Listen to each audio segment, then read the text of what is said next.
இந்த நாளிலே நாம் கர்த்தருடைய வார்த்தையை தியானிப்போம். இந்த நாளின் தேவ செய்தி ப்ராஸ்பெரிட்டி, செழிப்பு. இந்த தலைப்பின் கீழே 6 சத்தியங்களை தியானிப்போம். முதலாவது ஸ்பிரிச்சுவல் ப்ராஸ்பெரிட்டி, ஆவிக்குரிய செழிப்பு. இரண்டாவது ஃபிசிக்கல் ப்ராஸ்பெரிட்டி, சரீர செழிப்பு. மூன்றாவது மெட்டீரியல் ப்ராஸ்பெரிட்டி, பொருளாதார செழிப்பு. நான்காவது இமோஷனல் ப்ராஸ்பெரிட்டி, மனநிலையில் செழிப்பு. ஐந்தாவது சோஷியல் ப்ராஸ்பெரிட்டி, சமுதாயத்தில் செழிப்பு. ஆறாவது லீகல் ப்ராஸ்பெரிட்டி, நீதியில் செழிப்பு. ப்ராஸ்பெரிட்டி செழிப்பு. முதல் குறிப்பு ஸ்பிரிச்சுவல் ப்ராஸ்பெரிட்டி, ஆவிக்குரிய செழிப்பு. 3 யோவான், பிரியமானவனே, உன் ஆத்மா வாழ்கிறது போல நீ எல்லாவற்றிலும் வாழ்ந்து சுகமாக இருக்கும்படி வேண்டுகிறேன். உன் ஆத்மா அதை போல எல்லாவற்றிலும் வாழ்ந்து. 1 யோவான் 1:5-10, தேவன் ஒளியாக இருக்கிறார், அவரில் எவ்வளவு வேணும், இது நாங்கள் அவரிடத்தில் கேட்டு உங்களுக்கு அறிவிக்கிற விசேஷம். நாம் அவரோடு ஐக்கியப்பட்டவர்கள் என்று சொல்லியும் இருளிலே நடவர்களாக இருந்தால் சத்தியத்தின்படி பொய் சொல்லுவர்களாய் இருக்கும். அவர் ஒளியில் இருக்கிறது போல நாமும் ஒளியில் நடந்தால் ஒருவருக்கொருவர் ஐக்கியப்பட்டிருப்போம். அவருடைய குமாரனாகிய இயேசு கிறிஸ்துவின் இரத்தம் சகல பாவங்களை நீக்கி நம்மை சுத்திகரிக்கும். நமக்கு பாவம் இல்லை என்போமானால் நம்மை நாமே வஞ்சிகளாயிருப்போம். சத்தியம் நமக்குள். நம்முடைய பாவங்களை நாம் அறிக்கையிட்டால் பாவங்களை நமக்கு மன்னித்து எல்லா அநியாயத்தையும் நீக்கி நம்மை சுத்திகரிப்பதற்கு அவர் உண்மையும் நீதிமுள்ளவராயிருக்கிறார்.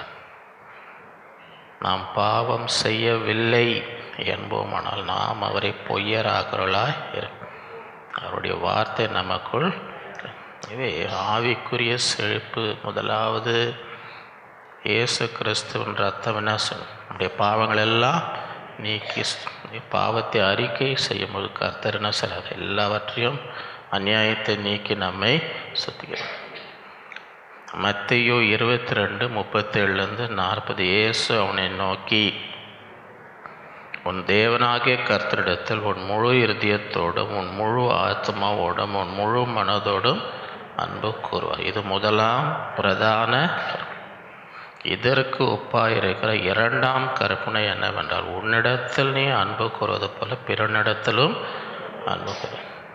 இவ்விரண்டு கற்பனைகளும் நியாய பிரமாணம் முழுமையும் தீர்க்க தரிசனங்களும் அடங்கியிருக்கிறது. ஆகவே பிரதானமாய் தேவனுடைய கட்டளை என்ன, முழு இருதயத்தோடு முழு ஆத்மாவோடு முழு மனதோடு என்ன செய்யணும், தேவனை உன்னை நேசிப்பது போல என்ன செய்யணும். இவ்விரண்டு கற்பனை எல்லா நியாய பிரமாணங்களும் அடங்கி இருக்கிறது. ஆகவே இப்படிப்பட்ட அன்பு நமக்குள் இருக்கும்பொழுது ஆவிக்குரிய செழிப்பு. கலாத்தியர் 5:19-20, மாம்சத்தின் கிரியைகள் வெளியரங்கமாக இருக்கின்றன. அவை ஆவன: விபச்சாரம், வேசித்தனம், அசுத்தம், காமவிகாரம், விக்கிர ஆராதனை, பில்லி சூனியம், பகைகள், விரோதங்கள், வைராக்கியங்கள், கோபங்கள், சண்டைகள், பிரிவினைகள், மார்க்க பேதங்கள், பொறாமைகள், கொலைகள், வெறிகள், களியாட்டுகள் முதலியன. இப்படிப்பட்டவர்களை செய்கிறவர்கள் தேவனுடைய ராஜ்யத்தை சுதந்திரிப்பதில்லை என்று முன்னே நான் சொன்னது போல இப்பொழுதும் உங்களுக்கு. ஆவியின் கனியோ, ஒரு மரத்தில் கனி வரும்பொழுது அந்த மரம் முழுசாக வளர்ந்ததுன்னு சொல்ல முடியும். அது வரைக்கும் இன்னும் வளர்ந்தன்னு முதிர்ச்சி அடையலை. என்ன காணப்படணும்? ஆவிக்குரிய செழிப்பு நமக்குள்ளே என்ன இருக்கணும்? ஆவியின் கனியும், அன்பு, சந்தோஷம். இப்போ சந்தோஷமாக இல்லாதவங்க என்ன அர்த்தம்? சமாதானம், நீடிய தயவு, நற்குணம், விசுவாசம், சாந்தம், இப்படிப்பட்டவைகளுக்கு விரோதமான பிரமாணம் ஒன்றும் இல்லை. ரோமர் 8, தம்முடைய குமாரன் அநேக சகோதரருக்குள்ளே முதற் பேராவனாய் இருக்கும் பொட்டு தேவன் அவர்களை தம்முடைய குமாரனுடைய சாயலுக்கு ஒப்பாவதற்கு முன். அப்படி என்றால் ஆவிக்குரிய செழிப்பு எப்பொழுது நம்ம யாரை போல மாறி இருக்கணும்? இயேசுவை போல நாம் மாறி இருக்கும் பொழுது, அதுதான் குறிக்கோள். அதுக்காக தான் தேவன் நம்ம என்ன செய்தார்? முன் குறித்த அந்த குமாரனுடைய சாயலுக்கு ஒப்பாய் மாற வேண்டும். இரண்டாவது, ஃபிசிக்கல் ப்ராஸ்பெக்ட், சரீர செழிப்பு. சங்கீதம் 103:3-5, அவர் உன் அக்கிரமங்களை எல்லாம் மன்னித்து உன் நோய்களை எல்லாம் குணமாக்கி உன் பிராணனை அழிவுக்கு விலக்கி மீட்டு உன்னை கிருபையினாலும் இரக்கங்களினாலும் நன்மையினால் உன் வாயை கழுகுக்கு சமானமாய் உன் வயது திரும்ப வாழ வயது போல ஆகிறது. ஆகவே சரீரத்தை, நோய்களை குணமாக்குற தேவன், பிராணனை அழிவுக்கு உன் வயது திரும்ப வாழ வயது போல ஆகிறது. இந்த மாதிரி ஆசை யாருக்குன்னா இருக்குதா? திரும்ப வாழ வயது போல ஆகணும்னு யாருக்குன்னா ஆசை இருக்குதா? வாழ வயதுனா வாழாயிடணும்னு அர்த்தம் இல்லை. வாழ வயதுனா வாலிபமாக. மத்தேயு 8:16-17, அஸ்தமனமான போது பிசாசு பிடித்த அநேகரை அவரிடத்தில் கொண்டார். அவர் அந்த ஆவிகளை தமது வார்த்தையினாலே துரத்தி பிணியாளிகளை எல்லாரையும் சுஸ்தமாக்கி அவர் தாமே நம்முடைய பலவீனங்களை ஏற்றுக்கொண்டு நம்முடைய நோய்களை சுமந்தார் என்று ஏசாயா தீர்க்கதரிசியால் உரைக்கப்பட்டது நிறைவேறும்படி இப்படி நம்முடைய பலவீனங்களின் நோய்களை ஆண்டவர் என்ன செய்தார்? ஏற்றுக்கொண்டு தன் மேலே. மத்தேயு 4:23-24, பின்பு இயேசு கலிலேயா எங்கும் சுற்றி நடந்து அவர்களுடைய ஜெப ஆலயங்களில், இந்த ஒழுங்கை பார்க்கணும். முதலாவது என்ன பண்ணுறார்? உபதேசித்து, அதுக்கப்புறம் ராஜ்யத்தின் சுவிசேஷத்தை பிரசங்கித்து, அதுக்கப்புறம்தான் ஜனங்களுக்கு உண்டாயிருந்த சகல வியாதிகளும் சகல நோய்களையும் நீக்கி. முதல்ல உபதேசத்தை கேட்கணும். உபதேசத்தை கேட்கணும். ராஜ்யத்தின் சுவிசேஷத்தை பிரசங்கத்தை என்ன செய்யணும்? இது கேட்க கேட்க தான் உள்ளத்தில் என்ன வரும்? விசுவாசம். அதுக்கப்புறம்தான் உபதேசிக்கும் போதும் பிரசங்கம் பண்ணும்போது நல்லா தூங்கி எழுந்துட்டு எனக்கு சுகம் கிடைக்கணும்னு சில பேர் தலையை கொடுப்பாங்க. ஐயா ஜெபம் பண்ணுங்க. ஒரு வசனம் உள்ளே போயிருக்காது, ஒரு சத்தியம், ஒரு விசுவாசம், எனக்கு ஃபுல்லாக தூங்கி வந்திருப்பாங்க. அப்புறம் எப்படி ஆண்டவர் எடுத்தோன்னு சுகப்படுத்துகிற? முதலாவது என்ன? உபதேசித்து ராஜ்யத்தின் சுவிசேஷத்தை அதுக்கப்புறம்தான் சுகம் கொடுத்தார். அவருடைய கீர்த்தி சீரியா எங்கும் பிரசித்தமாட்டார். அப்பொழுது பலவித வியாதிகளையும் வேதனைகளையும் அடையிருந்திருந்த சகல பிணியாளிகளையும் பிசாசை பிடித்தவர்களையும் சந்திர ரோகிகளையும் திமிர்வாதக்காரரிடத்தில் அவர்களை சுஸ்தம். யாத்திராகமம் 15:20, நீ உன் தேவனாகிய கர்த்தரின் சத்தத்தை கவனமாய் கேட்டு அவர் பார்வைக்கு செம்மையானவைகளை செய்து அவர் கட்டளைகளுக்கு செவி கொடுத்து அவருடைய நியமங்கள் யாவையும் கை கொண்டார். நான் எகிப்தியருக்கு வரப்பண்ணின வியாதிகளில் ஒன்றையும் உனக்கு நானே உன் பரிகாரியாகிய கர்த்தர் என்றார். எத்தனை பேருக்கு ஆண்டவரே உங்களுக்கு பரிகாரியாக இருக்கணும்?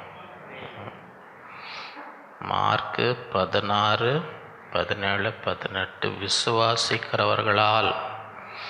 விசுவாசிக்கிறவர்களாம் யார்? யார் அது?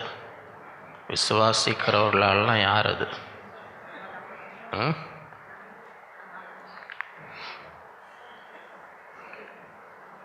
நடக்கும் அடையாளங்கள்.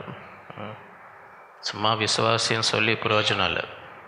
விசுவாசிகளால் நடக்கும். என் நாமத்தில் பிசாசை துரத்துவார்கள். இப்போ 2 பிசாசுங்க விட்டா துரத்துவீங்களா? பிசாசு உங்களை துரத்திடுமா? கூட்டின்னு வந்து விடலாமா ஒரு 2 பிசாசை?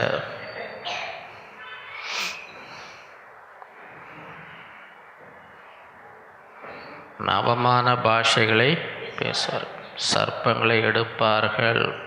சாவுக்கு ஏதுவான யாதொன்றை குடித்தாலும் அது அவர்களை வியாதியஸ்தர்கள் மேல் அப்பொழுது அவர்கள் சுஸ்தமாவார்கள். அது விசுவாசி. ஒவ்வொரு விசுவாசிக்கும் ஆண்டவர் கொடுத்த அதிகாரம். வியாதியஸ்தர் மேலே கை வச்சவங்க என்ன ஆவாங்க? யாக்கோபு 5:14-15. உங்களில் ஒருவன் வியாதிப்பட்டால் அவன் சபையின் மூப்பர்களை அவர்கள் கர்த்தருடைய நாமத்தில் அவனுக்கு எண்ணெய் பூசி அவனுக்காக ஜெபம் பண்ண. அப்பொழுது விசுவாசமுள்ள ஜெபம் பிணியாளியை கர்த்தர் அவனை எழுப்புவார். அவன் பாவம் செய்தவன் ஆனால் அது அவனுக்கு விசுவாசத்தோடு என்ன பண்ணும்? எண்ணெய் பூசி ஜெபிக்கணும். விசுவாச ஜெபம் பிணியாளியை. அப்போஸ்தலர் 19:11 பண்ணும். பவுலின் கைகளினாலே தேவன் விசேஷித்த அற்புதங்களை அவனுடைய சரீரத்திலிருந்து உருமார்களையும் கச்சைகளையும் கொண்டு வந்து வியாதிக்காரர் மேல் போட வியாதிகள் அவர்களை விட்டு கொல்லாத ஆவிகளும் அவர்களை விட்டு. பவுல் சரீரத்திலிருந்து பவுல் கைகளினால் தேவன் விசேஷித்த. எத்தனை பேருக்கு கர்ச்சீஃப் வச்சு ஜோம் பண்ணி சுகம் கட்சவங்க யாருன்னா இருக்கிறீங்களா? இது ஆண்டவர் செய்கிறார். சங்கீதம் 107:20. அவர் தமது வசனத்தை அனுப்பி அவர்களை குணமாக்கி அவர்களை அழிவுக்கு. வசனமே என்ன செய்யும்? குணமாக்கும். 3வது மெட்டீரியல் ப்ராஸ்பெரிட்டி, பொருளாதார செழிப்பு. 3 யோவான் 2. பிரியமானவனே, உன் ஆத்மா வாழ்கிறது பண்ணி எல்லாவற்றிலும் வாழ்ந்து சுகமாறு. பிலிப்பியர் 4:19. என் தேவன் தம்முடைய ஐஸ்வர்யத்தின், அதை நல்லா கவனிக்கணும். தம்முடைய அப்படின்னா என்ன அர்த்தம்? இது உங்கள் ஐஸ்வர்யம் இல்லை, இது அவருடைய. தம்முடைய ஐஸ்வர்யத்தின்படி உங்கள் குறைவை எல்லாம் கிறிஸ்து இயேசுக்குள் மகிமையிலே. இந்த நாட்கள் அந்த விசுவாசம் இருக்கணும். நம்முடைய ஐஸ்வர்யம் அல்ல, அவருடைய. மத்தேயு 6:31-30. ஆகியால் எண்ணத்தை உண்போம், எண்ணத்தை குடிப்போம், எண்ணத்தை உடுப்போம் என்று இவைகளெல்லாம் அஞ்ஞானிகள் நாடி, இவைகள் எல்லாம் உங்களுக்கு வேண்டியவைகள் என்று உங்கள் பரமபிதா அறிந்திருக்கிறார். ஆண்டவருக்கு தெரியும். இது மீதி பேர் மாதிரி நீங்கள் ஓட வேண்டிய அவசியம் என்ன செய்யணும்? முதலாவது தேவனுடைய ராஜ்யத்தை, அவருடைய நீதியும், அப்போது இவைகள் எல்லாம் உங்களுக்கு கூட கொடுக்கப்படும். மார்க் 10:28. இங்கே ஒரு வாலிபன் ஆண்டோடத்தில் நித்திய ஜீவனை பெற நான் கற்பனைகளை நான் எல்லாம் சிறு வயது முதல் கற்பனைகளெல்லாம் என்ன குறை எனக்கு இருக்குது? ஒரு குறை உனக்கு இருக்குது. என்ன குறை இருக்குது? எல்லாவற்றையும் விற்று ஏழைகளுக்கு. கேட்டோன்னே என்ன வந்துடுச்சு? அவன் நிறைய ஆஸ்தி, நிறையா, அதை எப்படி கொடுக்கறது, அதை எப்படி ஆண்டவர் சொன்னார். ஐஸ்வர்யத்தின் மீது நம்பிக்கை வைக்கிறவன் பரலோகம் சொல்கிறது எவ்வளோ அறிதார். ஒட்டகம் ஊசியில் போனாலும் இவன் போகிறது கஷ்டம். ஏன்னா அது நம்பிக்கை அது மேலே தான். அப்பொழுது தான், அதான் இப்போ இந்த வசனம் மார்க் 10:20. அப்பொழுது பேதுரு அவர் இதோ நாங்கள் எல்லாவற்றையும் விட்டு உம்மை என்று சொல். அதற்கு இயேசு பிரதியுத்தரமாக, என் நிமித்தமாகவும் சுவிசேஷ நிமித்தமாகவும் வீட்டையாவது சகோதரையாவது சகோதரிகளையாவது தகப்பனையாவது தாயையாவது மனைவியாவது பிள்ளைகளாவது நிலங்களையாவது விட்டவன் எவனும் இப்பொழுது இம்மையிலே, பரலோகத்தில் இல்லை, இங்கே இந்த உலகத்தில் இப்பொழுது இம்மையிலே துன்பங்களோடே கூட நூறத்தனையாக வீடுகளையும் சகோதரரையும் சகோதரிகளையும் தாய்களையும் பிள்ளைகளையும் நிலங்களையும் மறுமையிலே நித்திய ஜீவனை அடைவான் என்று மெய்யாகவே உங்களுக்கு அவதான் கேட்டு வந்தேன். நித்திய ஜீவனை பெற நான் என்ன, யாரெல்லாம் எல்லாத்தையும் விட்டு வந்து 100 மடங்கு இங்கேயே கிடைக்கும். 100 மடங்கு கட்சத்துன்னு வைங்க. துன்பங்களோடன்னு ஏன் போட்டிருக்குது? மீதி பேர் பார்த்துன்னு வயிறு எரியாமல் இருப்பாங்கன்னு நினைக்கிறீங்களா? உங்களுக்கு 100 மடங்கு இப்போ வாங்குகிற சம்பளம் 100 மடங்கு ஜாஸ்தியாச்சுன்னு வைங்க. யாருமே அது உங்களை பார்த்து வயிறு எரியாமல் இருப்பாங்கன்னு நினைக்கிறீங்களா? உங்களுக்கு எதுவும் துன்பம் தரமாட்டாங்கன்னு நினைக்கிறீங்களா? தாங்கி பாருங்க. அதனால தான் துன்பங்களோடு, ஏன்னா எல்லாரும் சந்தோஷப்பட மாட்டாங்க. இந்த உலகத்தில் கிடைக்கும், மறுமையில் நித்திய ஜீவனையும் கிடைக்கும். உபாகமம் 28:11 பண்ணி, உனக்கு கொடுப்பேன் என்று கர்த்தர் உன் பிதாக்களுக்கு ஆணையிட்ட தேசத்தில். கர்த்தர் உன் கர்ப்பத்தின் கனினா யார்? பிள்ளைங்க. உன் மிருக ஜீவன்களின் பலன், உன் நிலத்தின் கனி உனக்கு பரிபூர்ண நன்மை உண்டாக ஏற்ற காலத்தில் உன் தேசத்தில் மழை பெய்யும். நீ கையிட்டு செய்யும் வேலைகள் எல்லாம் ஆசீர்வதிக்கவும் கர்த்தர் உனக்கு தமது நல்ல பொக்கிஷசாலையாக வானத்தை திறப்பார். ஆண்டோடைய பொக்கிஷசாலை வேணுமா யாருக்குன்னா? திறந்தா எடுத்துக்கோ, என்ன வேணால் எடுத்துக்கோ, என்ன வேணால் எடுத்துக்கோன்னா என்ன பண்ணும்? எடுப்போமா எடுக்க மாட்டோமா? இப்போ அங்கே ஒரு பொக்கிஷசாலை இருக்குதுங்க, போய் எடுத்துக்கோங்கன்னா சும்மா உட்காந்து இருப்பீங்களா? இல்லையா, எங்களுக்கு பிரசங்கம் தான் கேட்கணுன்னு இருப்பீங்களா? யாருன்னா அங்கே இருக்குது. ஆண்டவர் தமது பொக்கிஷசாலை என்ன தரப்பா. இந்த காலத்தில் ஒரு கதை சொல்லுவாங்க. ஒரு ராஜாவுடைய மகன் ஒரு பிரயாணமாக போகிறார். கூட அவங்க வேலைக்காரங்க எல்லாம் இருக்கிறாங்க. அவர் யானை மேலேயும் இதில் போகிறார். அவர் கையில் ஒரு பொக்கிஷ பெட்டி இருந்துச்சு. சரியா? தெரியுமா அந்த கதை?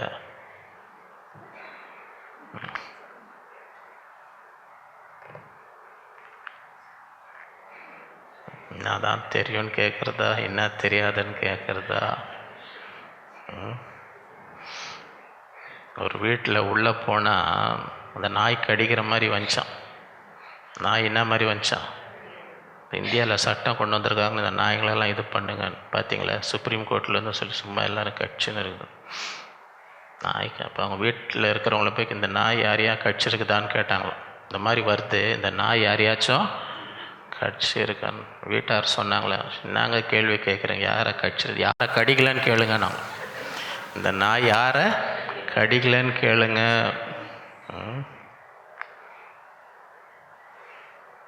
அப்படி போயின்னு இருக்கும்போது எங்கேயோ தடுக்கி அந்த பொக்கிஷ டப்பா என்ன செஞ்சான், அந்த முத்துக்கள் எல்லாம் தரையில் இப்போ ராஜா அவங்க மகன் வேலைக்காரங்களுக்கு எல்லாம் பார்த்து உங்களுக்கு என்ன வேணுமோ எடுத்துக்கோங்க. நாங்கள் உங்களுக்கு என்ன வேணுமோ சும்மா பாஞ்சாலாம் ஒவ்வொருத்தன் எடு எடு எடு எடு எல்லாம். ஒருத்தன் மாத்திரம் போவே இல்லையா, ஒருத்தன் மாத்திரம் கொடியாக நிற்கிறானா. ராஜா மகன் போய் எடுத்துக்கோ, எல்லாம் எடுத்துக்கிறாங்க பாரு, உனக்கு வேண்டியதை எடுத்துக்கோ. நான் சொன்னான், இளவரசனே நீங்கள் தான் எனக்கு பொக்கிஷன், நீங்கள் தான் எனக்கு, உங்களை பாதுகாக்கிறது தான் என் வேலை, அது இல்லை அது கிடையாது. திரும்பி வந்தவொடனே யாரை உயர்த்தினாங்கன்னு நினைக்கிறீங்க? நான் அவனை எல்லாரை விட அதிகமான, ஏன்னா அவனுக்கு பொக்கிஷம் என்ன? ஆண்டவர் தமது பொக்கிஷசாலை ஆகிய வானத்தை இந்த வருஷத்தில் அந்த பொக்கிஷசாலை உங்களுக்கு திறக்கணுமா? அந்த பொக்கிஷெலாம் வேணுமா? நீ அநேக ஜாதிகளுக்கு கடன் கொடுப்பாய், நீயோ கடன். எத்தனை பேருக்கு இந்த வருஷம் கடன் வாங்காமல் இருக்கணும்னு ஆசை இருக்குது? இருக்கிற கடனெல்லாம் இந்த வருஷத்தில் கட்டி முடிச்சிடணும். எல்லா கடனை அடைச்சிட்டு இனிமேல் என்ன செய்யக்கூடாது? கடனே வாங்கக்கூடாது. அந்த ஆசை யாருக்குன்னா இருக்குதா இல்லையா? இந்த கடன் அடிச்சோன்னா அடுத்த கடன் வாங்க போகிறேன்னு உட்காந்து இருக்கிறீங்களா? நல்லா ஜோம் பண்ணுங்க, ஐயா இந்த கடனெல்லாம் அடைக்கணும். ஏங்க நான் அடுத்த கடன் வாங்கணும்? சீக்கிரமாக கடனை அடைச்சி நீ என்ன செய்யக்கூடாது? நீயோ அந்த அளவுக்கு ஆண்டவரை நான் ஆசிரியர். இனி நான் என்ன செய்ய, கடனே வாங்கக்கூடாத அளவுக்கு ஆண்டவரை என்ன செய்யணும்? அந்த பொக்கிஷசாலையை திறந்து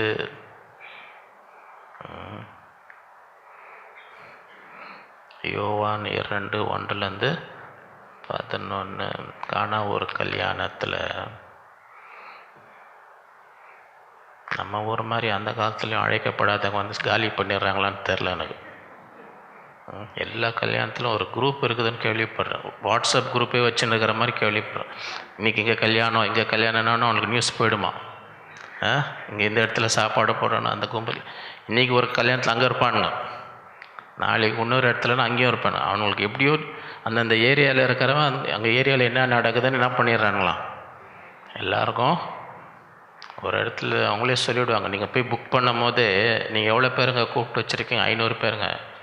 எக்ஸ்ட்ரா 150க்கு செய்யுங்க சார். கண்டிப்பாக ஒரு எக்ஸ்ட்ரா 150 வழக்கமாக வரும். அதுவும் சில பேர் வந்து நல்லா நீட்டாக ட்ரெஸ் பண்ணி நல்லா ஆஃபீஸில் வேலை செய்கிறவங்களாம். அவங்கள பார்த்தா நீங்கள் சொல்லவே முடியாது, இவங்க சாப்பாட்டுக்கு தான் வந்திருக்கிறாங்களோ உங்களெல்லாம் சொல்ல முடியாது. நல்லா நீட்டாக ட்ரெஸ் பண்ணி ஆஃபீஸில் தான் வேலை பார்ப்பேன். 5 மணி முடிஞ்சோன்னா என்ன பண்ணுறானு வீட்டுக்கு போக மாட்டாங்க. இங்கே தான் வந்து எல்லாத்தையும் காலி பண்ணிட்டு போயினே இருப்பாங்க. நம்ம ஊரில் நண்டுன்னு இருக்குது. நம்ம ஊரில் எது சொல்கிறேன்னா, காணா ஊர்லேயே அந்த மாதிரி ஆளுங்க இருந்தாங்களா? போய் திராட்சை ரசத்தில் என்ன ஆயிடுச்சு? மரியாள்வன்னு சொல்கிறோம், திராட்சை ரசம் குறைப்படுது. என் வேலை ஒன்றும், அப்புறம் வேலைக்காரர் அவர் என்ன சொல்கிறாரோ என்ன செய்யுங்க. ஆண்டவர் அவங்கள பார்த்து இந்த தண்ணீரை என்ன எடுத்துன்னு போவாங்க. அங்கே போய் அந்த தலைவன்கிட்ட கொடுத்தா அதுக்குள்ளே என்னவா மாறிடுச்சு? திராட்சை. அவர் ருசி பார்த்துட்டு என்னான்றோம், மாப்பிள்ளை குட்டின்னாப்பா நீ எல்லாருமே நல்லதை தான் முன்னாடி கொடுத்துட்டு அப்புறமா கொஞ்சம் கம்மியான தரம் உள்ளது, அப்புறம் நீ நல்லதை கடைசியாக வச்சுருக்கிறியான்றார். அந்த காலத்தில் இந்த டெக்னிக்லாம் பண்ணியிருக்கிறாங்க. இன்றைக்கும் நீங்கள் போங்க, ஃபஸ்ட்டு ஒரு வாட்டி குருமாலாம் ஊற்றுவான்னு பாருங்கள். அது சாப்பிட்ட பிறகு இப்போ இன்னும் கொஞ்சம் எக்ஸ்ட்ரா குருமா எடுத்துன்னு, ரெண்டாவது எடுத்துன்னு அதே டேஸ்ட் இருக்காது. அது கொஞ்சம் மட்டமாக இருக்கும். தண்ணி கிண்ணி ஊற்றுனானா என்னன்னு தெரில. முதல் எடுத்துன்னு வந்து வைக்கிறோம், அந்த டேஸ்ட் ரெண்டாவது வாட்டி வரும்போது இது அந்த காலத்தில் இந்த மாதிரி பண்ணியிருக்கிறாங்க. ஆனால் ஊர்லேயே சொல்கிறாரு பாருங்கள், எல்லாருமே முதல்ல நல்லதை கொடுத்துட்டு அப்புறம் என்னன்னா விதமாக இயேசு முதலாம் அற்புதத்தை கலிலே உள்ள காணா ஊரில் செய்து தம்முடைய மகிமையை அவருடைய சீஷர்கள் அவரிடத்தில் விசுவாசம். முதல் அற்புதமே என்ன பண்ணார்? அவங்க தேவைகளை சுகம் கொடுத்ததில்லை, வியாதி சுகமாக்குனது அல்லது தண்ணீர் மேலே நடந்தது, இதெல்லாம் முதல் அற்புதம். முதல் அற்புதம் நாங்கள் ஒரு தேவை இருந்துச்சு, இந்த கல்யாணத்தில் இந்த தேவை ஆண்டவர் சந்தித்தார். இன்றைக்கும் நம்ம தேவைகளை என்ன செய்வார்? சந்திப்பார்.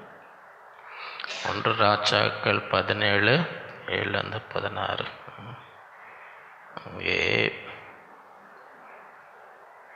ஆண்டவர் தீர்க்கதரிசி சொல்கிறார், சாரேபாத் விதவை உனக்கு ஆகாரம் கொடுப்பார்கள். நம்மளாக இருந்தால் என்ன நினைப்போம்? ஏதோ பெரிய பணக்கார விதவி இருக்கும் போல், பெரிய பங்களாவில் இருக்கும். இந்த அம்மா என்னான்னு சாரேபாத் போனால் அந்த அம்மா தண்ணி கூடுனார். அப்புறம் எனக்கு சாப்பிட ஏதாவது கூடுமானா அந்த அம்மா என்னான்னு, இதுதாங்க கடைசி, நானும் சாப்பிட்டேன், நானும் என் மகனும் சாவ போகிறோம். அடாடாடாடாடா, நம்ம என்னோ நினச்சின்னு வந்தோமே, ஆண்டவர் கட்டளையிட்டேன்னு சொன்னார், இந்த அம்மா வகை வகையாக வச்சுருந்துருக்கோம்ல நான் நினச்சேன். இது என்னன்னா நான் சாப்பிட்ற நிலைமையில் கடைசி சாப்பாடு சாப்பிட போகிறேன், நானே இந்த நிலைமையில் இருக்கிறேன்னு இதுகிட்ட போய் ஆண்டவர் என்ன அமிச்சாரேன்னு யோசிக்காமல் சொன்னார், நீ முதல்ல போய் எனக்கு ஒரு சிறிய அடைய ஏன் கர்த்தர் சொல்லுகிறார், தேசத்தில் மழை பெய்கிற வரைக்கும் மாவும் குறையாது குறையாது. ஆண்டவர் யாருக்கும் கடனாளி அல்ல. அதே மாதிரி போய் செஞ்சாங்க. அதே மாதிரி அந்த வார்த்தையின்படி என்னாச்சு? அப்பொழுது எலியா அவளை பார்த்து, பயப்படாத, நீ போய் உன் வார்த்தையின்படி ஆழ்த்தும், ஆனாலும் முதல் அதில் எனக்கு ஒரு சிறிய அடையை பண்ணி என்னிடத்தில், பின்பு உனக்கும் உன் குமாரனுக்கும் கர்த்தர் தேசத்தின் மழையை கட்டளையிடும் நாள் மட்டும் பானையின் மாய் செலவென்று கலசல் எண்ணெய் குறைவில்லை என்று இஸ்ரவேலின் தேவனாய கர்த்தர். அவள் போய் எலியாய் சொன்னபடி அவளும் இவனும் அவள் வீட்டாரும் அநேக நாள் சாப்பிட்டார்.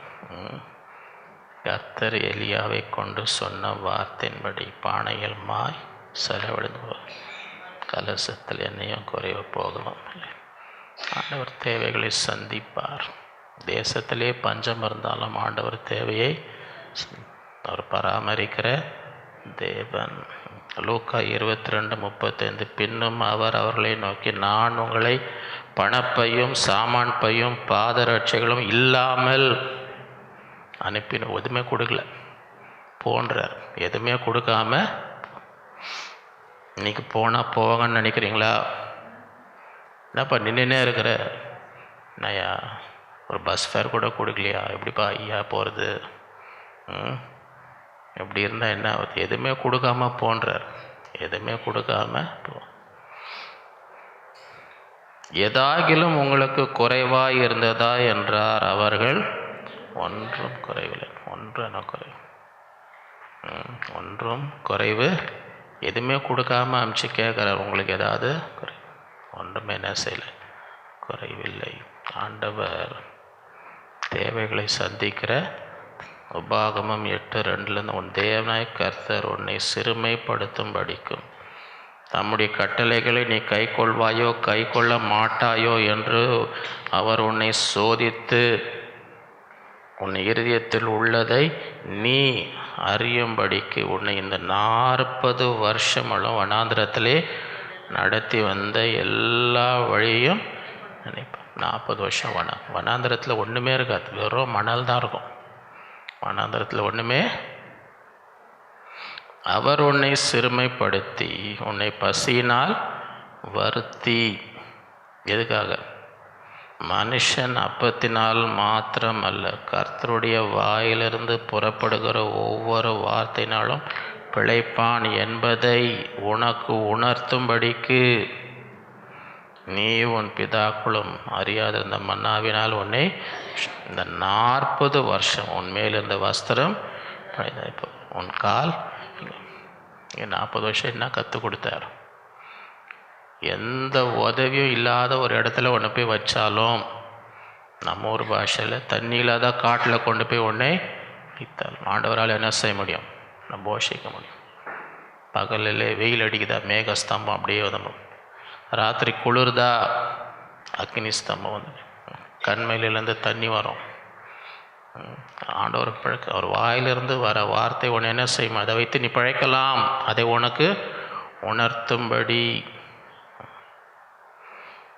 யோவான் 6:5-13. இயேசு தம்முடைய கண்களை எடுத்து திரளான ஜனங்கள் தம்மிடத்தில் வரலைக் கண்டு பிலிப்பினுக்கு, இவர்கள் சாப்பிடத்தக்கதாக அப்பங்களை எங்கே கொள்ளலாம்.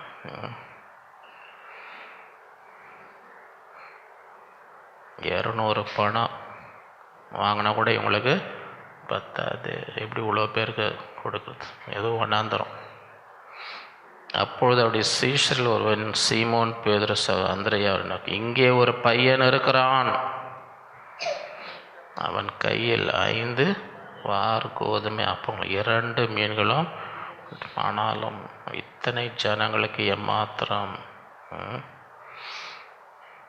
இயேசு ஜனங்களே உட்கார வையுங்கள் என்று சொல்லி அந்த இடம் மிகுந்த போல பந்தி இருந்த புருஷர்கள் ஏறக்குறைய 5000 பேர். இயேசு அந்த அப்பங்களை எடுத்து ஸ்தோத்திரம் பண்ணி சாப்பிட்றதுக்கு முன்னாடி என்ன பண்ணோம், சாப்பாடை பார்த்தோன்னு கை அங்கே போகக்கூடாது. சீஷர்களுக்கு கொடுத்தார். சீஷர்கள் பந்திக்கிறவர்களுக்கு அப்படியே மீன்களும் அவர் எடுத்து அவர்களுக்கு வேண்டிய மட்டம் கொடுத்தார். அவர்கள் திருப்தி அடைந்த பின்பு அவர் தம்முடைய சீஷர்கள் ஒன்றும் சேதமடையாது, மீதியான துணிக்கைகளை அந்தபடி அவர்கள் சேர்த்து வார்கோத 5 அவர்கள் சாப்பிட்டு மீதியான 12 கூடைகளை. சில பேர் நான் வாங்க இந்த 12 கூடை 12 சீஷருக்கு கொடுத்தாரு, ஆளுக்கு ஒன்று எடுத்துங்க.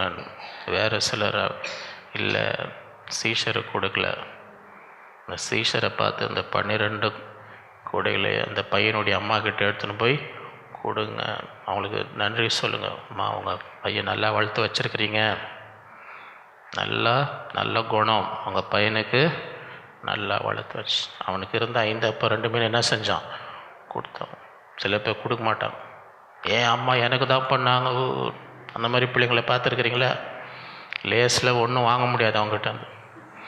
நீங்கள் 2 மிட்டாய் கொடுத்துட்டு ஒன்று என்ன கூட நீங்கள் தான் கொடுத்துருப்பீங்க, நீங்கள் தான் 2 மிட்டாய் கொடுத்து 1 மிட்டாய் எனக்கு ஒன்றும் கொடுக்க மாட்டேனும். நீங்கள் மீறி எடுத்திங்கன்னா ஒவ்வொன்று ஒரு ஒப்பாரி வைக்கும். இவன் அப்படி இல்லை, கொடுத்தான். அதான் சில பேர் நான் அம்மா கிட்ட போய் கொடுத்தேன், அவங்களுக்கு நன்றி சொல்லி, இந்த அம்மா உங்கள் பிள்ளையை நல்லா வளர்த்து வச்சுருக்கிறீங்கன்னு சொல்லி இந்த 12 கோடியே ஏன்னா ஆண்டவர் ஒருத்தருக்கும் கடனாளி அல்ல. 4வது இமோஷனல் ப்ராஸ்பெரிட்டி, மனநிலையில் செழிப்பு. சங்கீதம் 147:3. இருதயம் நொறுங்குண்டவர்களை குணமாக்குகிறார், அவருடைய காயங்களை. சில பேருக்கு பணம் இருக்கும், சுகம் இருக்கும், ஆனால் நாங்கள் ஒரு மாதிரி இருக்கிறீங்க, மனசு சரியில்லைங்க. மனசு நல்ல சுகம் இருந்தாலும் பணம் இருந்தாலும் என்ன இல்லை, அதையும் ஆண்டவருக்கு குணம். இருதயம் நொறுங்குண்டவர்களை அவருடைய காயங்களை. ஏசாயா 66:13. ஒருவனை அவன் தாய் தேற்றுகிறது போல நான் உங்களை. நீங்கள் எருசலேமிலே ஆண்டவர் ஆறுதல் பண்ணுகிற தேவன். எல்லாமே ஆண்டவர் ஒரு தகப்பனை போல தான் நினைக்கிறாங்க. பொதுவாகவே என்ன நினைக்கிறேன், ஆண்டவர்னா நம்முடைய பரம. ஆனால் இங்கே ஆண்டவர் வேறு விதமாகவும் இருக்கிறார். தகப்பன் மாதிரி. இங்கே என்னன்னு சொல்கிறார், ஒரு தாய். நான் ஒரு தாயாக இருப்பேன், ஒருவனை அவன் தாய் நான் உங்களை தேற்றுவேன். மத்தேயு 5:4. துயரப்படுகிறவர்கள் பாக்கியவான்கள், ஏன் அவர்கள் ஆறுதல் அடைவார்கள். 2 கொரிந்தியர் 1:3-4. நமது கர்த்தராக இயேசு கிறிஸ்துவின் பிதாவாகிய இரக்கங்களின் பிதாவும் சகல விதமான ஆறுதலின் தேவனமாயிருக்கிறவருக்கு. சகல விதமான ஆறுதல்னா என்ன அர்த்தம்? ஒவ்வொருத்தருக்கும் ஒவ்வொரு விதமான துக்கம் இருக்கும். எல்லாருக்கும் ஒரே துக்கம் இருக்குதா? அதுக்கு தான் சகல விதமான, எந்த விதமான துக்கம் வேதனை இருந்தாலும் அதுக்கு ஆண்டவர் ஆறுதல் படுத்த சகல விதமான ஆறுதலில் தேவனால் எங்களுக்கு அருளப்படுகிற ஆறுதலினால எந்த உபத்திரத்தில் அகப்படுவர்களுக்கு நாங்கள் ஆறுதல் செய்ய தடவும். எங்களுக்கு வரும் சகல உபத்திரங்களையும் அவரே எங்களுக்கு. பவுல் அவருக்கு உபத்திரமே இல்லைங்க, அவர் பெரிய இல்லை, அவரே இப்போ சிறையில் தான் இருக்கார், சிறையில் தான் எழுதுகிறார். எங்களுக்கும் எல்லா வித உபத்திரம் வருதுங்க, ஆனால் அவர் எங்களை என்ன செய்கிறார், அந்த ஆறுதலை கொண்டு நாங்கள் என்ன செய்ய முடியும், மற்றவர்களை படுத்துகிறோம். ஏசாயா 61:1 நம்ம கர்த்தராகிய தேவனுடைய ஆவியானவர் என்மேல் இருக்கிறார். ஏன் இருக்கிறார்? சிறுமைப்பட்டவர்களுக்கு சுவிசேஷத்தை அறிவிக்க கர்த்தர் என்னை இருதயம் நொறுங்குண்டவர்களுக்கு காயம் கட்டுதலையும். எவ்வளோ பேர் இருதயம் நொறுங்கி இருப்பாங்க. கர்த்தருடைய ஆவியானவர் என் மேலேயே இருக்கிறாருன்னா அவங்க இருதயம் நொறுங்குண்டு என்ன செய்யணும், காயங்களை கட்டணும். சிறைப்பட்டவர்களுக்கு விடுதலையும் கட்டுண்டவர்களுக்கு கட்டலுக்கும் கர்த்தருடைய அனுக்கிரக வருஷத்தையும் நம்முடைய தேவ நீதியை சரி கட்டும் நாளை கரும். துயரப்பட்ட அனைவருக்கும் ஆறுதல். சீயோனிலே துயரப்பட்டவர்களை சீர்படுத்த அவளுக்கு சாம்பலுக்கு பதிலாக சிங்காரத்தையும். அந்த காலத்தில் துக்கமாக இருக்கும்போது எதில் இருப்பாங்க, சாம்பல் இருப்பாங்க. அப்படின்னா என்ன, துக்கத்தில் அதை மாற்றி இப்போ இந்த துக்கத்தை மாற்றினதுனால இப்போ என்னவாக இருக்கிறாங்க, சிங்காரம். துயரத்துக்கு பதிலாக ஆனந்த துயரம். மருந்து கடையில் இந்த தைலம் விற்குமா, துயரத்தில் இருக்கும்போது ஐயா ஒரு தைலம் கொடுங்க, என்ன துயரம் ஆனந்தமாக மாறணும், கடையில் கிடைக்குமா இந்த தைலம். கர்த்தருடைய ஆவியானவர் நம்ம மேலே இருக்கும்போது நான் துயரத்தை என்ன சார் ஆனந்த ஒடுங்கின ஆவிக்கு பதிலாக துதியின். இங்கிலீஷில் spirit of heaviness, spirit of அப்படியே பாரம் அழுத்து ஒரு மாதிரி எப்பவுமே அவங்க ஏதோ பாரம் ஒரு விடுதலையாகவே என்ன செய்ய முடியல, எல்லாமே இருள அப்படியே அதை மாற்றுகிறார். ஒடுங்கின ஆவிக்கு பதிலாக துதியின் அவர் என்ன அனுப்பினார். அப்போஸ்தலர் 9. அப்பொழுதுன்னா என்ன அர்த்தம், இதுக்கு முன்னாடி என்ன நடந்துச்சு, சவுல் சீரி சபை விசுவாசிகளை கொலை செய்யணும், சிறை பண்ணணும். அந்த சவுலை கர்த்தர் சந்தித்து பவுலாய் அப்பொழுது யூதேயா கலிலேயா சமாரியா நாடுகள் எங்கும் சபைகள் பக்தி விருத்தி அடைந்த கர்த்தருக்கு பயப்படுத பரிசுத்த ஆவியின் ஆறுதலோடும் நடக்கும். அப்படின்னா என்ன அர்த்தம், எவ்வளோ பேர் மரித்திருப்பாங்க, எவ்வளோ பேர் ரத்த சாட்சியாக, எவ்வளோ பேர் சிறையில், எவ்வளோ பேர் அந்த துக்கம் அதெல்லாம் மாற்றும்படி பரிசுத்த ஆவியின் ஆறுதலோடும் ஆண்டவர் அதெல்லாம் என்ன செய்தார், நடந்து. யோவான் 16:7-20 நான் உங்களுக்கு உண்மையை சொல்லுகிறேன், நான் போகிறது உங்களுக்கு பிரயோஜனம், நான் போகாது இருந்தால் தேற்றற வாழன் உங்களிடத்தில் நான் போவேன் ஆகில் அவரை உங்களிடத்தில். இவை பரிசுத்த ஆவியானவருக்கு பேர். தேற்றற நம்மை தேற்றுகிறவர், அவருக்கு அந்த கிருபை இருக்கு, நம்மை தேற்றுகிற கிருபை. மெய்யாகவே நான் உங்களுக்கு நீங்கள் அழுது புலம்புவீர்கள், உலகமோ நீங்கள் துக்கப்படுவீர்கள், ஆனாலும் உங்கள் துக்கம் சந்தோஷமாய் மாறும். எபேசியர் 4:30-32 அன்றியும் நீங்கள் மீட்கப்படும் நாளுக்கென்று முத்திரையாய் பெற்ற தேவனுடைய பரிசுத்தாவி என்ன செய்யாதீங்க, இவர் தான் தேற்றரவாளன், இவர் என்ன செய்யாதீங்க, அவரை துக்கப்படுத்தாமல் இருக்கணும்னா என்ன செய்யணும், சகல விதமான கசப்புலையும் விதவிதமாக இருக்குது, விதவிதமான கசப்பு இருக்குதா இல்லையா. ஒருத்தரை பார்த்தா ஒரு மாதிரி கசப்பு, இன்னொருத்தரை பார்த்தா இன்னொரு மாதிரி, சகல விதமான கசப்பு. இது வண்டி ஓட்டுற மாதிரி. இது ஃபஸ்ட்டு கியர். சகல விதமான இன்னும் கொஞ்சம் வேகமாக 2வது கியர் போனால் என்ன வருது? இப்போ கோபமும். இன்னும் கொஞ்சம் வேகம் 3வது கியர் என்ன வருது? இப்போ மூர்க்கமும். இன்னும் வேகமாக போகணும். 4வது என்ன வருது? கூக்குரல். இப்போ கட்சியில் ஃபுல் ஸ்பீடில் போகிறோம். 5வது கியரில் போனால் என்ன வருது? தூஷணமும். எங்கே ஆரம்பிச்சு எங்கே போது பாருங்க. சகல விதமான கசப்பும் கோபமும் மூர்க்கமும் கூக்குரலும் மற்ற எந்த உங்களை விட்டு இதெல்லாம் போனால் தான் இருதயத்தில் மனநிலை நல்லா இருக்கும். இதெல்லாம் வச்சுன்னு இருந்தால் இருதயத்தில் சந்தோஷம். மனசு சரியில்லைன்னா இதெல்லாம் இருந்தால் எப்படி மனசு சரியாக இருக்கும்? இதெல்லாம் போகணும். இதெல்லாம் ஒருவருக்கொரு தயவாயும் மன உருக்கமாயும் இருந்த கிறிஸ்துவுக்குள் தேவன் உங்களை மன்னித்தது போல நீங்களும் ஒருவருக்கொருவர் மன்னிங்க. சங்கீதம் 71:20-21 அநேக இக்கட்டுகளையும் ஆபத்துகளையும் காணும்படி செய்த என்னை நீர் திரும்பவும் உயிர்ப்பித்து திரும்பவும் என்னை பூமியின் ஆழத்தில் அநேக உயிரே போயிட்ட மாதிரி. அதனால தான் என்னை உயிர்ப்பித்துன்னு வருது. பூமியின் பாதாள அவ்வளோ கீழே போயிட்டார். அவ்வளோ பட்ட பாடுகள் கஷ்டத்தில் எங்கே போயிட்டார்?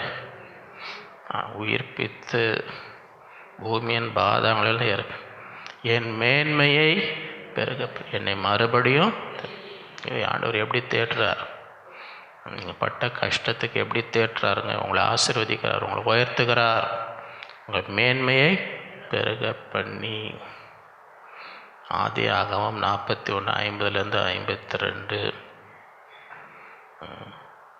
யோசேப்பு அநேக பாடுகள். அவங்க வீட்டில் அவங்க சகோதரர் அடிமையாக விற்றுட்டாங்க. அங்கே போனால் அங்கே அவங்க பொய்யா கொட்டக்கூடிய சிறையில் அங்கேருந்து ஆண்டவர் அவனை உயர்த்துறார், தேசத்துக்கு தலைவனா. பஞ்சமுள்ள வருஷங்கள் வருவதற்கு முன்னே யோசேப்புக்கு 2 குமாரர்கள் பிறந்தார். அவர்களை ஓன் பட்டணத்து ஆசரணிக போத்திபிராவின் குமாரத்தியாக அஸ்னாத் அவனுக்கு. யோசேப்பு என் வருத்தம் யாவையும் என் தகப்பனுடைய குடும்பம் அனைத்தையும் நான் மறக்கும்படி தேவன் பண்ணினார் என்று சொல்லி மூத்தவனுக்கு மனாசே என்று பேர். முதல் குழந்தை பிறகுது. முதல் என்னன்னு பேர் வைக்கிறார்? நான் எவ்வளோ கஷ்டப்பட்டேன், எவ்வளோ கஷ்டப்பட்டோம், என் சொந்த குடும்பமே எவ்வளோ தீமை எனக்கு. ஆனால் இன்றைக்கு இந்த பிள்ளை பிறந்த சந்தோஷத்தில் என்னன்றார்? என் வருத்தம் யாவையும் என் தகப்பனுடைய குடும்பம் அனைத்தையும் நான் மறக்கும்படி தேவன் பண்ணினார். 2வது குழந்தை பிறகு இப்போ என்னன்றார்? நான் சிறுமைப்பட்டிருந்த தேசத்தில் தேவன் என்னை பலுக பண்ணினார் என்று சொல்லி இளையவனுக்கு எப்ராம் என்று. இந்த தேசத்தில் தான் நான் அடிமையாக இருந்தேன், இந்த தேசத்தில் தான் சிறையில் இருந்தேன். ஆனால் இந்த தேசத்தில் தேவன் என்ன பண்ணியிருக்கார்? நான் எங்கே வேதனைப்பட்டேனோ அதே இடத்துல தேவன் என்னை உயர்த்தினார் என்று சொல்லி இப்ராஹிம் என்று. யோபு 42:10-10. யோபு தன் சிநேகிதருக்காக வேண்டுதல் செய்த கர்த்தர் அவன் சிறையிருப்பை யோபுக்கு முன்னிருந்த எல்லாவற்றை பார்க்கலாம் இரட்டத்தனையாக கர்த்தர் அவனுக்கு. அப்பொழுது அவனுடைய எல்லா சகோதரரும் சகோதரின் முன் அவனுக்கு அனைவரும் அவனிடத்தில் வந்து அவன் வீட்டிலே அவனோடு போஜனம் பண்ணி கர்த்தர் அவன் மேல் வரப்பண்ண சகல தீங்கு நிமித்தம் அவனுக்காக அங்கலாய்த்து அவனுக்கு ஆறுதல் சொல்லி அவர் ஒவ்வொரு தங்க காசு பொண்ணு ஆபரணத்தை அவனுக்கு. கர்த்தர் யோபின் முன்னிலைமையை பார்க்கிலும் அவன் பின்னிலைமையை 14,000 ஆடுகளும் 6,000 மொட்டைகளும் 1,000 ஏர்களும் 1,000 கழுதைகளும் அவனுக்கு 7 குமாரரும் 3 குமார்த்தை அவனுக்கு. ஆண்டவர் எப்படி ஆறுதல் படுத்தினார்? இரட்டிப்பான இழந்ததெல்லாம் இரட்டிப்பாய் கொடுத்தார். சங்கீதம் 119:49-52. நீர் என்னை நம்பி பண்ணின வசனத்தை உமது அடியானுக்கு நினைத்தார், அதுவே என் சிறுமையில் எனக்கு நம்முடைய வாக்கு என்னை உயிர்ப்பித்தது. ஆண்டோடைய வசனம் தான் நமக்கு. அது அகந்தைக்காரர் என்னை மிகவும் பரியாசம் பண்ணினோம், நான் உமது வேதத்தை விட்டு கர்த்தாவே, ஆதி முதலான ஒரு நியாய தீர்ப்புகளை நான் நினைத்து என்னை தேற்று. சங்கீதம் 86:10. கர்த்தாவே, நீர் எனக்கு துணை செய்து என்னை தேற்றுகிறதை என் பகைஞர் கண்டு வெட்கப்படும்படி எனக்கு அனுகூலமான ஒரு அடையாளத்தை காண்பித்தருளும். சங்கீதம் 94:19. என் உள்ளத்தில் விசாரங்கள் பெருகையில் உம்முடைய ஆறுதல்கள் என் ஆத்மாவை 2 கொரிந்தியர் 7:4. மிகுந்த தைரியத்தோடு உங்களுடன் உங்களை குறித்து மிகவும் ஆறுதலால் நிறைந்திருக்கிறேன். எங்களுக்கு உண்டான சகல உபத்திரத்திலையும் பரிபூர்ண சந்தோஷமாய், எப்படி என்றில் நாங்கள் மக்கதோனியா நாட்டிலே வந்தபோது எங்கள் சரீரத்திற்கு இளைப்பாறுதல் ஒன்றும் எப்பக்கத்திலேயும் உபத்திரவ புறம்பே போராட்டங்களும் உள்ளே ஆகிலும் சிறுமைப்பட்டவர்களுக்கு ஆறுதல் செய்கிற தேவன் தீர்த்து வந்ததினாலே எங்களுக்கு ஆறுதல். அவன் வந்தது மாத்திரமல்ல, உங்கள் வாஞ்சையும் உங்கள் துக்கிப்பையும் என்னை பற்றி உங்களுக்கு உண்டான பக்தி வைராத்தை அவன் கண்டு உங்களால் அடைந்த ஆறுதலை தெரியப்படுத்தினதினாலும் நானும் ஆறுதல் அடைந்து அதிகமாய். சில நேரத்தில் ஆண்டவர் அனுப்புவார் யாராவது, அந்த நேரத்தில் உங்களை ஆறுதல் படுத்தும்படி தேவன் தம்முடைய பிள்ளைகளை என்ன செய்வார்? ஆதியாகமம் 24:60. அப்பொழுது ஈசாக்கு ரெபேக்காளை தன் தாய் சாராளுடைய கூடாரத்துக்கு அழைத்து கொண்டு போய் அவளை தனக்கு மனைவியாக்கி கொண்டு அவளை நேசித்தான். ஈசாக்கு தன் தாய்க்காக கொண்டிருந்த துக்கம் நீங்கி ஆறுதல் அடைந்தான். ஈசாக்கு தாய் எழுந்த துக்க நேரத்தில் எப்படி ஆறுதல் கிடைத்து? தன் மனைவியை நேசித்தான். அப்படின்னா யார் உயிரோடு இருக்கிறாங்களோ அவங்கள என்ன செய்யுங்க? அதிகமாக நேசிங்க. ஒருத்தங்க மரித்து போனதுனால மற்றவங்க மேலே என்ன செய்யக்கூடாது? சில பேர் எரிஞ்சு விழுவாங்க. அந்த துக்கத்தினால என்ன பண்ணுவாங்க? அப்படி செய்யாதீங்க. அதில் ஆறுதல் வராது. எப்படி ஆறுதல் வரும்னா, உயிரோடு இருக்கிறாங்க பாருங்க, அவங்கள என்ன செய்யணும்? அதிகமாக நேசிக்கணும். அதிகமாக நேசிக்கும் பொழுது நமக்கு என்ன வரும்? ஆறுதல் வரும்.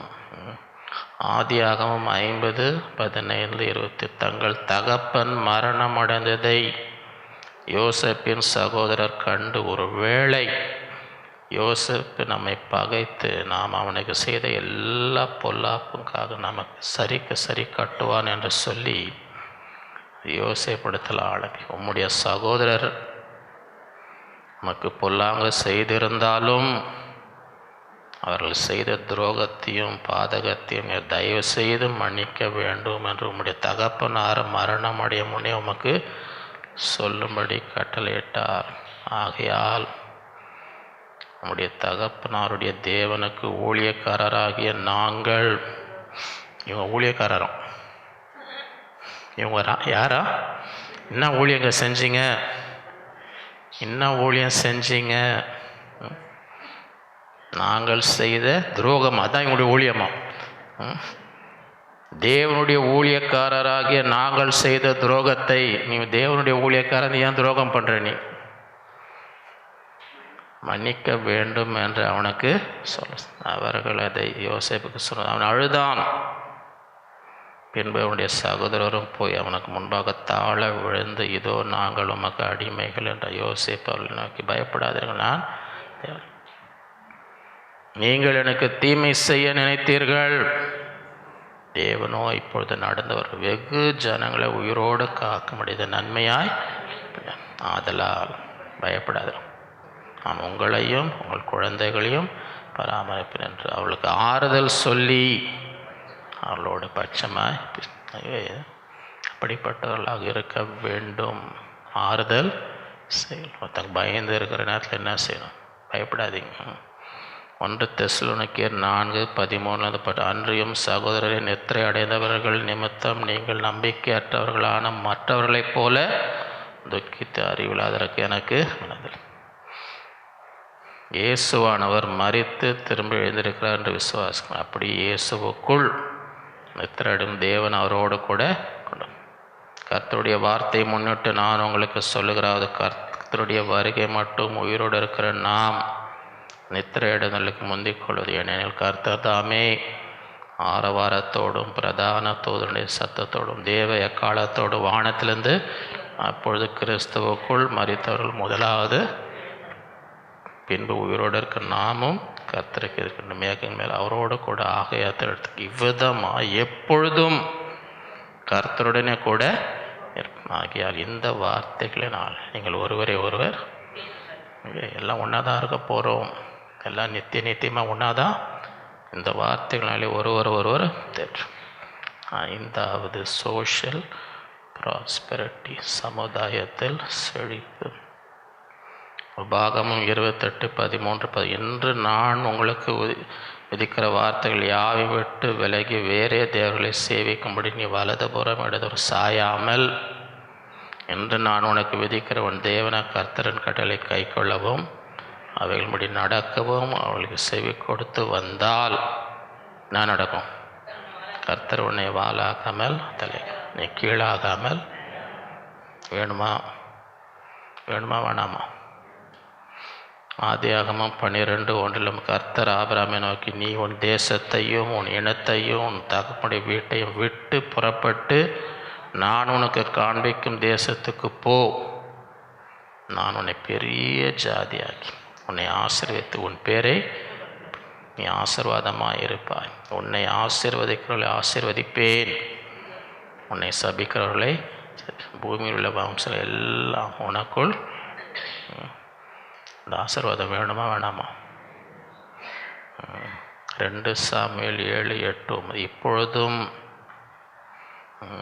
தாவீது ராஜாவாக இருக்கிற நேரத்தில் தீர்க்கதரிசி ஆண்டவர் போய் சொல், இப்பொழுது நீ என் தாசனாகிய தாவீதை நோக்கி சேனைகளின் கர்த்தர் சொல்லுகிறது என்னவென்றால், இஸ்ரவேலின் ஜனங்களுக்கு அதிபதியாக இருக்கும்படி ஆடுகளின் பின்னே நடந்த உன்னை ஆட்டு மந்தை விட்டு எடுத்து, நீ ஆடு மேய்ச்சிருந்த, நீ என்ன வேலை பார்த்துன்னு இருந்த? ராஜாவாக அபிஷேகம் பண்ணுன்னு சாமியில் வரும்போது உன்னை கூப்பிடக்கூட இல்லை, மீதி பிள்ளைங்க தான் இருந்தாங்க. உன்னை ஆடு மேய்க்கிறதுக்கு சாமியில் ஒவ்வொருத்தரும் இவன் இல்லை வேறு யாராவது பிள்ளை இருக்கிறாங்களா அவங்களுக்கு? அங்கே ஒருத்தன் ஆடு மேய்ச்சான், கூப்பிட வர சொல். ஆடுகளின் பின்னே நடந்த உன்னை நான் ஆட்டு மந்தையை விட்டு நீ போன எவ்விடத்திலும் உன்னுடைய உன் சத்துருக்களை எல்லாம் உனக்கு முன்பாக பூமியில் இருக்க பெரியோர்களின் நாமத்திற்கு ஒத்த பெரிய நாமத்தை உனக்கு ஆடு மேய்ச்சி இன்றைக்கி உன்னை ராஜாவாக உன் பேர் பெரிய பேர். இன்றைக்கும் இஸ்ரவேல் தேசத்தில் கொடி பறக்குது. அது நடுவில் ஒரு நட்சத்திரத்தை என்ன சொல்லுவாங்க? தாவீதின் ஸ்டார் ஆஃப் டேவிட். ஆடு மேய்ச்சினது கொடி இன்றைக்கும் பறக்குது. சங்கீதம் 113:7 அவர் சிறியவனை புழுதியிலிருந்து எளியவனை குப்பையிலிருந்து அவனை பிரபுக்களோடும் தன் ஜனத்தின் அதிபதிகளோடும் உட்கார பண்ணுகிறார். சங்கீதம் 75:4 வீம்புக்காரரை நோக்கி வீம்பு பேசாதே எங்கள் என்றும் துன்மார்க்கரை நோக்கி கொம்பை உயர்த்தாதிருங்கள் என்றும் சொன்னேன். உங்கள் கொம்பை உயர்த்தாதிருங்கள். இருமாப்புள்ள கழுத்துடையலாய் பேச கிழக்கிலும் மேற்கிலும் வனாந்திர திசையிலும் ஜெயம். தேவனே நியாயாதிபதி, ஒருவனை தாழ்த்தி ஒருவனை தீர்க்கிறார். 1 பேதுரு 5 ஆகியால் ஏற்ற காலத்தில் தேவன் உங்களை உயர்த்தும்படிக்கு அவருடைய பலத்த கைக்குள் அடங்கியிருங்கள். 6வது லீகல் ப்ராஸ்பெக்ட், நீதியில். எத்தனை பேருக்கு ஆண்டவர் நீதி நியாயம் செய்யணும்னு வாஞ்சிக்கிறீங்க? சங்கீதம் 103:6 ஒடுக்கப்படுகிற யாவருக்கும்னா என்ன அர்த்தம்? எல்லாரும் இருக்கிறோமா இல்லையா? ஒடுக்கப்படுகிற யார்? கர்த்தர் நீதியும் நியாயத்தையும் செய். 1 ராஜாக்கள் 8:57-60 நம்முடைய தேவனாகிய கர்த்தர் நம்மை கைவிடாமலும் நம்மை நெகிழ விடாமலும் அவர் நம்முடைய பிதாக்களோடு இருந்த நம்மோடும் நாம் அவருடைய வழிகளில் எல்லாரும் நடக்கிறதற்கு அவர் நம்முடைய பிதாக்களுக்கு கட்டளையிட்ட அவருடைய கற்பனைகளையும் அவருடைய கட்டளைகளையும் அவருடைய நியாயங்களையும் கைக்கொள்வதற்கு நம்முடைய இருதயத்தை தம்மிடத்தில் சாய பண்ணுவாராக. எத்தனை பேருக்கு உங்கள் இருதயம் ஆண்டவருக்கு கீழ்ப்படியும்படி அவர் பக்கமாக சாய? கர்த்தரே தேவன், வேறொருவரும் இல்லை என்பதை பூமியின் ஜனங்களெல்லாம் அறியும்படியாக அவர் தமது அடியானுடைய நியாயத்தையும் தமது ஜனமாகிய இஸ்ரவேலின் நியாயத்தையும் அந்தந்த நாளில் நடக்கும் காரியத்துக்கு தக்கதாக விசாரிப்பதற்கு, ஒவ்வொரு நாளும் என்ன நடக்குது அதற்குரிய நியாயத்தை தேவன் விசாரி. நான் கர்த்தருக்கு முன்பாக விண்ணப்பம் பண்ணின்ற இந்த என்னுடைய வார்த்தைகள் இரவும் பகலும் நம்முடைய தேவனுடைய கர்த்தருடைய சந்நிதியில் இருப்பதாக. இந்த ஆசீர்வாதம் வேணுமா வேணாமா? எரேமியா 9:23-24 ஞானி தன் ஞானத்தை குறித்து மேன்மை பாராட்ட வேண்டாம், பராக்கிரமன் தன் பராக்கிரமை குறித்து மேன்மை, ஐஸ்வர்யவான் தன் ஐஸ்வர்யத்தை குறித்து மேன்மை பாராட்ட. இதுதான் உலக மேன்மை. இவ்வளோ படிப்பு இருக்குது, இவ்வளோ ஞானம் இருக்குது, இவ்வளோ பணம் இருக்குது, இவ்வளோ இதெல்லாம் மேன்மை பாராட்டாது. மேன்மை பாராட்டுகிறவன் பூமியிலே கிருபையும் நியாயத்தையும் நீதியும் செய்கிற கர்த்தர் நான் என்று என்னை அறிந்து உணர்ந்திருக்கிறதை குறித்தே மேன்மை பாராட்ட கடவுள் என்று கர்த்தர் இவைகளின் மேல் பிரியமாயிருக்கிறேன் என்று கர்த்தர் சொல்லுகிறார். யோபு 5:8-10. ஆனாலும் நாம் தேவனை நாடி என் நியாயத்தை தேவனிடத்தில் அவர் என்ன செய்வார்? ஆராய்ந்து முடியாத பெரிய எண்ணி முடியாத அதிசயங்களும் அவர் தாழ்ந்தவர்களை உயர்த்தல், துக்கிக்கிறவர்களை ரட்சித்தார். அவர் பூமியின் மேல் மழையை வருஷிக்கப்பட்டு வெளி நிலங்கள் மேல் தண்ணீர்களை அறிவிக்கிறார். தந்திரக்காரரின் கைகள் காரியத்தை முடிய நடக்க கூடாதபடிக்கு அவருடைய உபாயங்கள் அவர் எவ்வளோ தந்திரமாக அவங்களுக்கு அநியாயம் பண்ணுறவங்க தந்திரமாக என்னென்ன பண்ணாலும் ஆண்டவர் என்ன பண்ணுவார்? என் நியாயத்தை தேவனுக்கு ஒப்பு கொடுக்கும்போது அவர் என்ன பண்ணுவார்? தந்திரக்காரர் என்ன தந்திரம் பண்ணாலும் ஒன்றுமே, அவர் ஞானிகளை அவருடைய தந்திரத்திலே தெரியாத காரணம் ஆலோசனைகள். அவர்கள் பகற்காலத்தில் அந்த காலத்துக்குள்ளாகி மத்தியான வேளை இரவில் தடவுகிறது போல தடவி எளியவனை அவர் வாயில் இருக்க பட்டியத்திற்கு பலவானின் கைக்கு விலக்கி, அதனாலே தரித்திரனுக்கு நம்பிக்கை உண்டு. காசையில் நான் ஏழை தரித்திரம் என்ன காசு ஆனாலும் உனக்கு நம்பிக்கை இருக்கு. உலக ஜனங்க நாங்கள் எப்படிங்க இவங்களுக்கு எதிர்த்து நிற்குது? என்கிட்ட காசே இல்லைனாலும் பரவாயில்ல, தரித்திரனுக்கு நம்பிக்கை உண்டு. நீ தேவனிடத்தில் உன் காரியத்தை ஒப்பு கொடுத்த தரித்திரனுக்கும் என்ன இருக்கு? தீமையானது தன் வாயை. சங்கீதம் 37:1-6. பொல்லாதவர்களை குறித்து எரிச்சல் அடையாதே.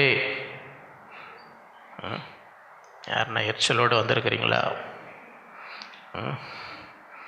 நியாய கேட்டு செய்கிறவர்கள் மேல் பொறாமை கொள்ளாது. அவர்கள் புல்லை போல் சீக்கிரமாய் அறுப்புண்டு பசும் பூண்டை போல வாடி கர்த்தரை நம்பி நன்மை தேசத்தில் கூடியிருந்த சத்தியத்தை கர்த்தரிடத்தில் மனமகிழ்ச்சியாயிரு. அவர் உன் இருதயத்தின் வேண்டுதலை உனக்கு உன் வழியை கர்த்தருக்கு ஒப்புவித்து அவர் மேல் நம்பிக்கை. அவரே காரியத்தை உன் நீதியை வெளிச்சத்தை போலவும் நியாயத்தை பட்ட பகலை போல விளங்க பண்ணுவார். இந்த ஆசீர்வாதம் வேணுமா வேணாமா? சங்கீதம் 58:10-11. பழி வாங்குதலை நீதிமான் காணும் பொழுது மகிழ்வான். அவன் தன் பாதங்களை துன்மார்க்குடைய இரத்தத்தில் அப்பொழுது மெய்யாகவே நீதிமானுக்கு பலன் உண்டென்றும் மெய்யாய் பூமியிலே நியாயம் செய்கிற தேவன் உண்டென்று மனுஷன். ரோமர் 12:19 பிரியமானவர்களே, பழி வாங்குதல் எனக்குரியது, நானே பதில் செய்வேன் என்று கர்த்தர் சொல்லுகிறார் என்று எழுதியிருக்கிறபடியால் நம்ம என்ன செய்யணுமா? நீங்கள் பழி வாங்காமல் கோபாக்கினுக்கு இடம். அன்றியும் உன் சத்ரு பசியாயிருந்தால் அவனுக்கு போஜனம் கொடு, அவன் தாகமாக இருந்தால் அவனுக்கு பானம் கொடு. நீ இப்படி செய்வதினால் அக்கினை தழையில் அவன் தலையின் மேல். நீ தீமையினாலே வெல்லப்படாமல் தீமையை நன்மையினாலே வெல்லு. 1 பேதுரு 2:21 அவர் வையப்படும் போது பதில் வையாமலும் பாடுபடும்பொழுது நியாயமாய் தீர்ப்பு செய்கிறதுக்கு தம்மை ஆண்டவர் அதான் செஞ்சார். இந்த உலகத்தில் வாழும்பொழுது என்ன பண்ணார்? நியாயமாய் தீர்ப்பு செய்கிறவர்களுக்கு தன்னை ஆண்டவர் நியாயமாக தீர்ப்பு செய்வார். லூக்கா 18:1 சோர்ந்து போகாமல் எப்பொழுதும் ஜெபம் பண்ண வேண்டும் என்பதை குறித்து அவர்களுக்கு ஒரு உவமை. ஜெபத்தில் சோர்ந்து போகக்கூடாது. பதில் வர வரைக்கும் என்ன செய்யணும்? அந்த பட்டணத்திலே ஒரு நியாயாதிபதி இருந்தால் அவன் தேவனுக்கு பயப்படாமலும் மனுஷரை, அந்த மாதிரி ஆளுங்க இருக்கிறாங்களா? தேவனும் பயம் மாட்டான், மனுஷனையும் என்ன செய்ய மாட்டான். இந்த ஆள்கிட்ட போய் ஒரு விதவை போகிறோம், அந்த பட்டணத்தில் ஒரு விதவையும் அவள் அவனிடத்தில் போய் எனக்கு என் எதிராளிக்கும் இருக்க காரியத்தில் எனக்கு நியாயம் செய்ய வேண்டும். நம்ம கேட்கறதுனால அவர் செய்கிற மாதிரியா இருந்தார். வெகு நாள் வரைக்கும் அவனுக்கு மனதில்லாது இருந்தது. நாளைக்கு இதெல்லாம் பின்பு அவன் நான் தேவனுக்கு பயப்படாமலும் மனுஷரை மதியாமலும் இருந்தும், தேவனுக்கே நான் பயப்படல மனுஷன். ஆனால் இந்த ஒரு அம்மா இந்த ஒரு விதவை பாரு என்னை ஒரு வழியாக்கி விட்டுடுது.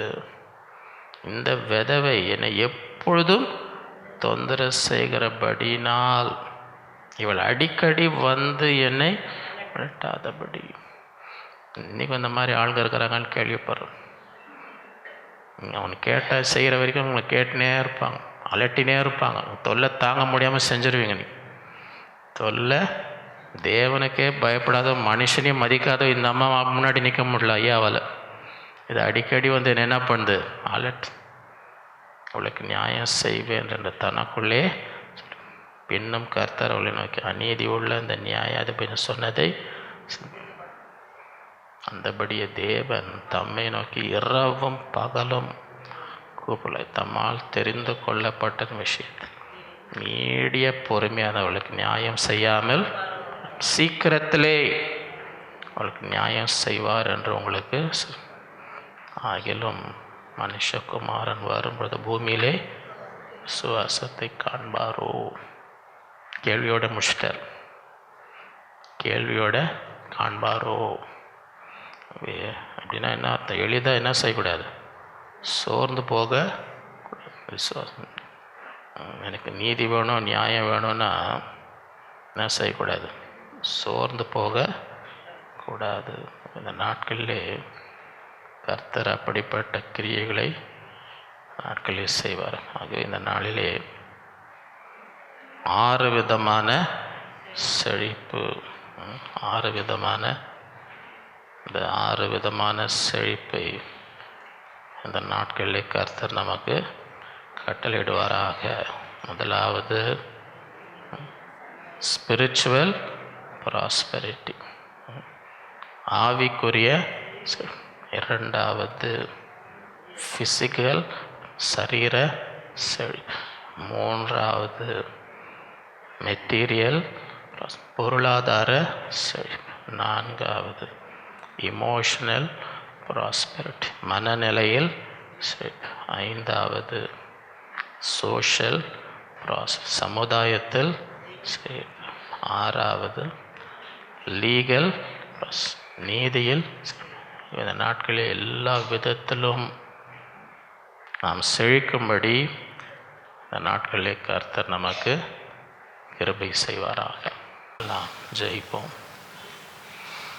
அன்புள்ள ஆண்டவரே, உம்மை துதிக்கிறோம், உம்மை ஸ்தோத்தரிக்கிறோம். இந்த நாளில் நம்முடைய பிள்ளைகளாய் கொடி உம்மை ஆராதிக்கும்படி தந்த கிருபைக்காக உம்மை ஸ்தோத்தரிக்கிறோம். இந்த நாளிலே உம்மை பாடி உம்மை தொழுது கொண்டு உம்மை ஆராதிக்கும்படி தந்த எல்லா கிருபைகளுக்காக, இரக்கங்களுக்காக உம்மை ஸ்தோத்தரிக்கிறோம்.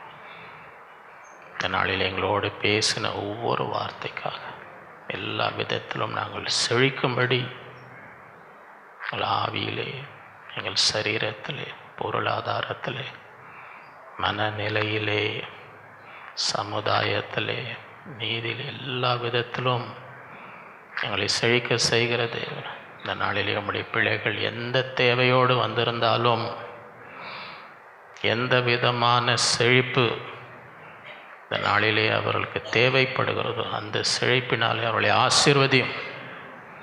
அவருடைய எல்லா தேவைகளை சந்தியும், குறைவெல்லாம் நிறைவாக்க முடிய வல்லமை இறங்கி ஒவ்வொருவரையும் விடுவித்து பெரிய காரியங்களை செய்ய வேண்டுமா ஜெபிக்கிறோம். அவருடைய கையின் பிரயாசங்களை ஆசீர்வதியும், நல்ல சுகமெல்லாம் தாரும், எல்லா தீமைக்கும் பொல்லாப்புக்கும் விலக்கி காத்துக்கொள்ளும். இந்த ஆண்டு நன்மை நிறைந்த ஆண்டாக எல்லாவற்றையும் வெற்றி சிறக்கும்படி அவர்கள் எதிர்பார்க்கிற எல்லா ஆசீர்வாதங்களும் கட்டளையிடுவீராக. இரத்த கோட்டைகளை மறைத்துக்கொள்ளும். எல்லா துதி கனமாக்கி செலுத்துகிறோம் இயேசுவின் மூலம் பிதாவே. நம்முடைய கர்த்தராக இயேசு கிறிஸ்துவின் கிருபை, பிதாவாகிய தேவனுடைய அன்பும், பரிசுத்த ஆவியானவர் அந்யோன்யம் நம் அனைவரோடும் இன்றும் என்றும் சதா காலம் இருப்பதாக. என் ஆத்மாவே கர்த்தரை ஸ்தோத்திரி, என் முழு உலகமே அவருடைய பரிசுத்த நாமத்தை. என் ஆத்மாவே கர்த்தரை, அவர் செய்த சகல உபகாரங்களையும் மறவாதே. ஆமென். ஹல்லேலூயா. கர்த்தர் உங்கள் ஒவ்வொருவரையும் அளவில்லாமல் ஆசீர்வதிப்பாராக.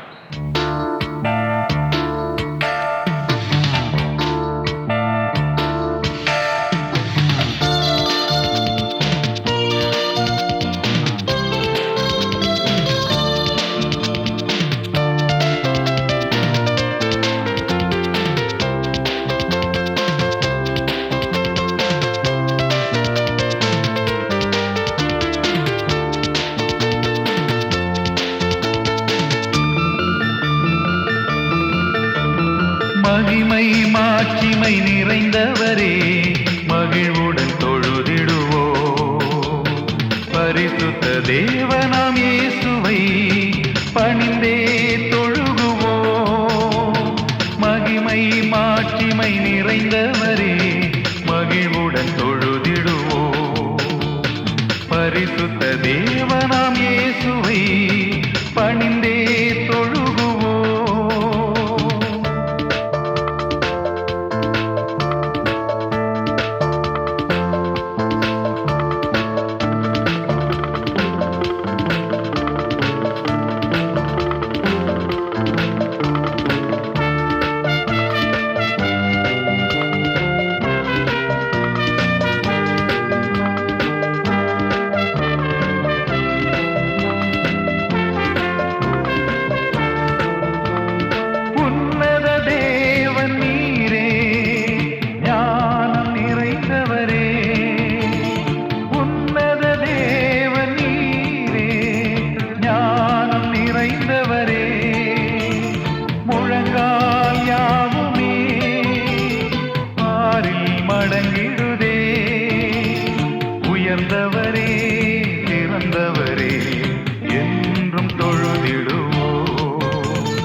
பரிசுத்த தேவனாம் இயேசுவை பணிந்தே தொழுகுவோம்.